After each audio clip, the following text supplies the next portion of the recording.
Hello everyone, it's William, and today we have the Grand Duke Dmitri 1915 diary entry. Nothing from 1939, we'll resume with that next time, but just one diary entry from 1915.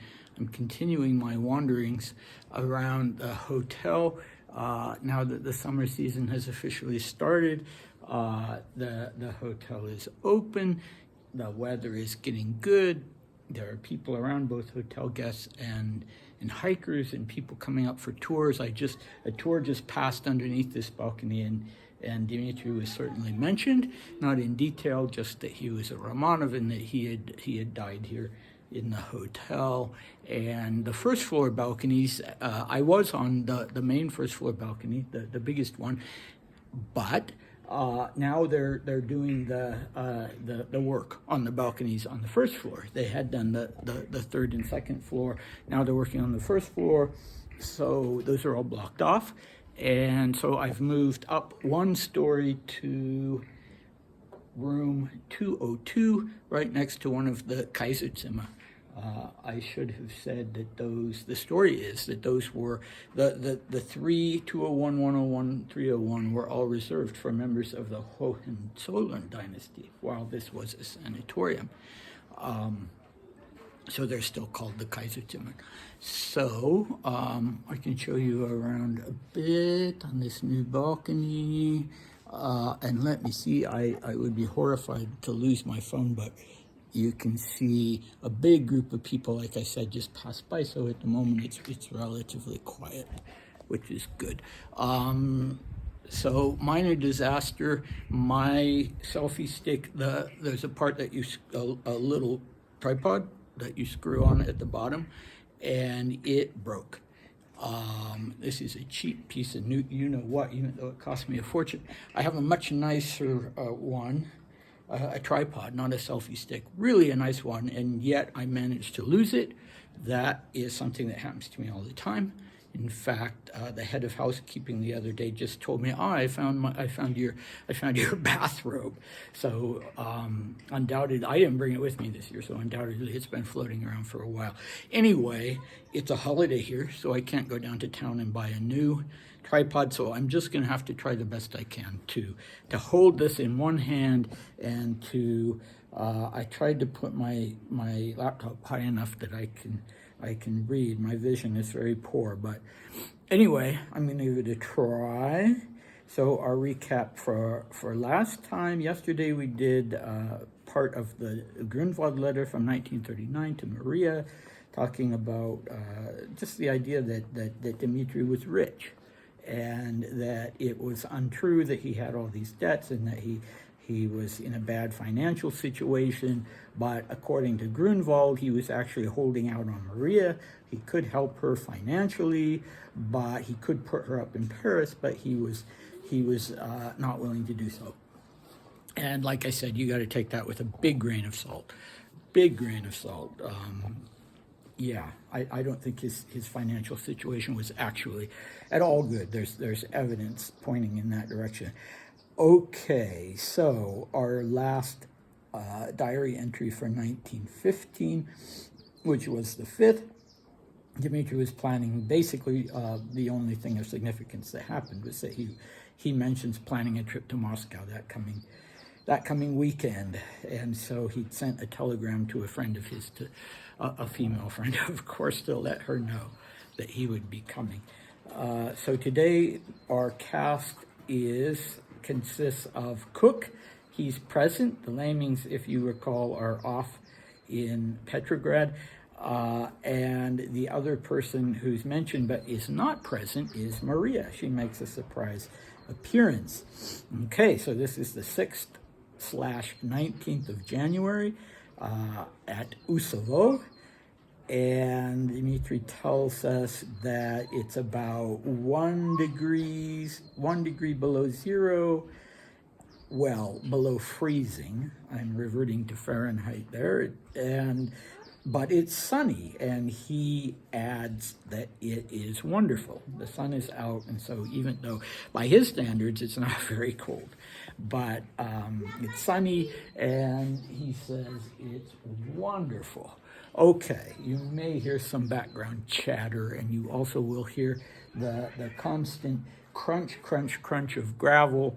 It can get a little annoying, but you know, in the winter it's the crunch, crunch, crunch of snow. So as people walk by, but that's okay. Okay, here we go. I didn't get up until around 10:30. Despite the fact that it was a holiday today, there was no service.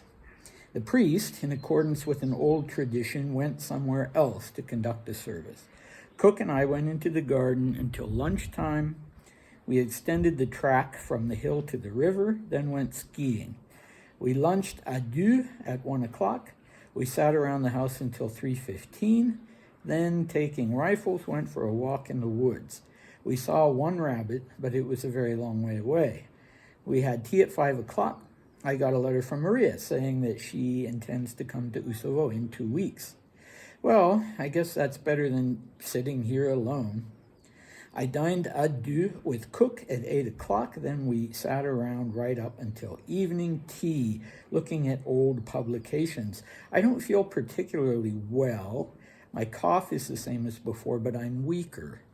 I began arsenic treatment on the 1st of January, and my stomach hurts a lot, and I'm weak. Maybe that's the reason for my notorious weakness. It's unclear. All this talk about weakness, and my God, arsenic. Yeah, no doubt your stomach is not great, old boy. I'm surprised that he hasn't written more about having stomach upset. Obviously, it can't be too much of a problem because of we know his daily schedule, you know, being outside 5 hours a day, doing lots of things. Not so much on this particular day, although that was probably pretty hard work. You remember a couple diary entries ago, he was out with Borja, 18-year-old Borja, and they were trying to make the ice hill bigger, but they didn't succeed. And this time with Cook, they did succeed, apparently, to make it bigger. Apparently, it's in the garden. The river he refers to is the Moscow River. Usovo and Ilinskaya were both on the Moscow River. And yeah, so that would have been hard work. Although he does talk a lot about just sitting around. And you can tell he's bored, right? And now his companions, it's down to just Cook. And he doesn't even seem to consider Cook a real companion, because he's saying in relation to Maria, he says, well, you know, he doesn't seem thrilled about her coming, does he? But he says at least it will be good not to just be sitting around alone. So thanks, Mr. Cook might say to him. Thanks for that, old boy, that you consider yourself alone when I'm here with you. Anyway, the holiday was Pentecost. And so, yeah, I guess there was this tradition of the priest going elsewhere. I don't think Dmitri was bothered by that. He'd already gone to the main Pentecost service and received bread and salt from the peasants, and now the priest is off doing another service somewhere. Okay, old publications. Yeah, that really does sound boring, doesn't it? He doesn't say what kind of publications, but I think if they were books, he would have said books. So magazines, newspapers, something like that. You know, did National Geographic exist yet? I don't know, but yeah, it doesn't sound like a lot of fun. Okay, so here we get to what makes this diary entry really, really surprising. I was kind of blown away, as you know, when I came across it, and I hadn't realized before what this word was.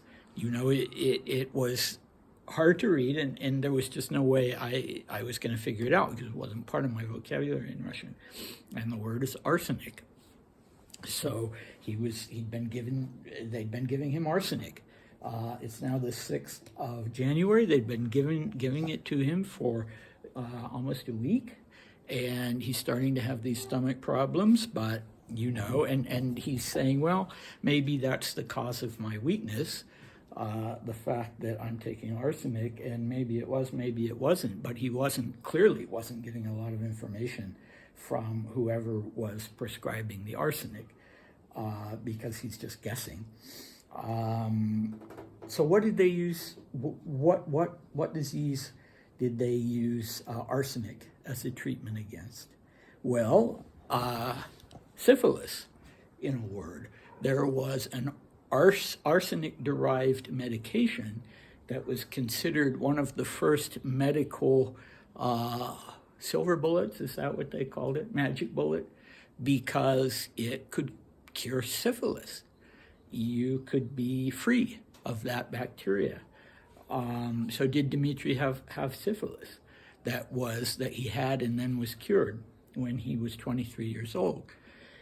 Well, I can't say for 100% sure. This is definitely suggestive of it. He would have had secondary syphilis and pulmonary syphilis. It wasn't the ordinary course of the disease, but it did happen that syphilis would settle in the lungs.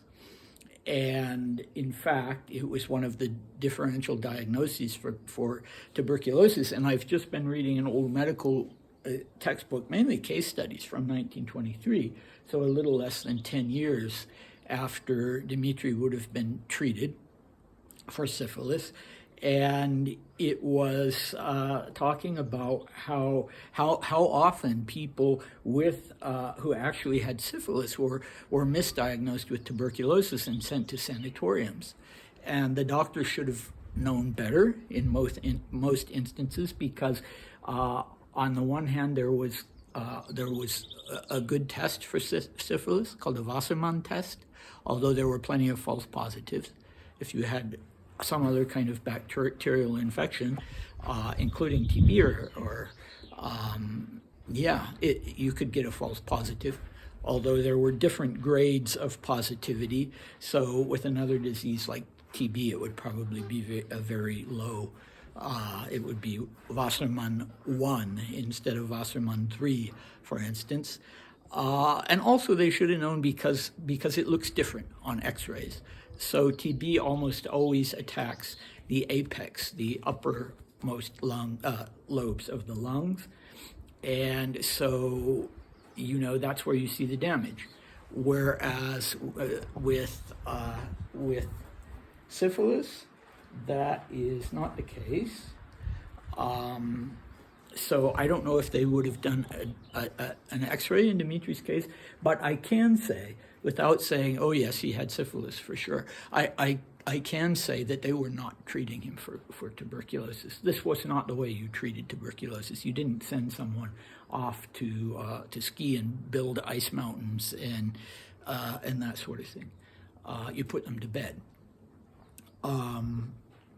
And, it would have been very, very unusual to try and treat tuberculosis with any kind of arsenic derivative, whereas with syphilis, that was the main treatment. So it was a medication called Salvarsan. I don't know how to pronounce it. It's spelled Salvarsan, derived from arsenic. And Dmitri doesn't use that word. So maybe they were using a different form of arsenic. But what would have been the overall picture if he had indeed had syphilis? Well, it would have been, as I said, secondary syphilis. It would have started out with a sore, probably a genital sore, a few weeks after exposure, I believe. And then a few weeks after that, if he had pulmonary syphilis, it would have then appeared in his lungs. So he talks about the cough. And I think 1915 was also the year when Countess Brasova, who saw quite a lot of him in Moscow, said that she saw him coughing blood and just laughing it off. And I'm not sure how long the course of treatment would have been, but it wouldn't have been, like a year or something like that. So, as I was saying earlier, people would often be mistakenly diagnosed with tuberculosis, and they would be sent to sanatoriums to do the rest cure, and it wouldn't help them because syphilis was not a disease that responded to the rest cure. It was a disease that responded to medication. and much more effectively to penicillin when that was discovered. But in the meantime, this was a huge medical advance that people could use this arsenic derivative. And of course, the problem was that it did have a lot of side effects, and you know, some people just couldn't tolerate it. So yeah, you know, he could have been completely cleared of the syphilis and then able to go ahead and, you know, resume his sexual adventures without harming anyone. And, you know, the blood tests that you used to have, you hear them about them a lot in old movies. People are going to get married, they have to go get a blood test first and before they can get a marriage license. And that was basically a Wassermann test to see if they had syphilis, because, of course, you were legally barred from marrying if you had the disease, because not only would you give it to your spouse, but it could be passed on to children. So you had congenital syphilis that children inherited from a mother who was infected with syphilis during her pregnancy. So anyway, it would, as far as, you know, being even at that time a treatable disease and a curable disease, it wouldn't have been that big of a deal.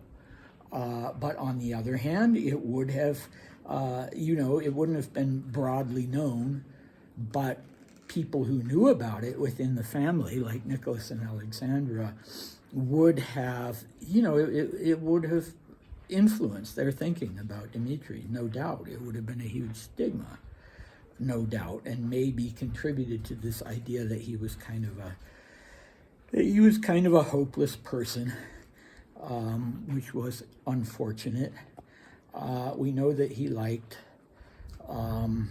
ladies of the evening. He liked sex workers, as you would say nowadays.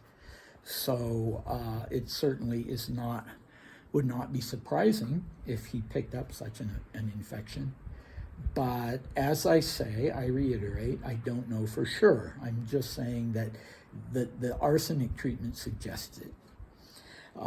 Okay, so what do we have next time? Well, we'll return to 1939 and we'll have a discussion. Well, we'll have Grunwald writing about Leonard and why Leonard isn't helping Maria and whether he can be persuaded to help Maria. And then after that, we will return to 1915, and Cook will be leaving temporarily, and Dmitri will really be alone, with only servants, with no companions, and so we'll see how he deals with that. And yeah, I hope to see you next time. Bye.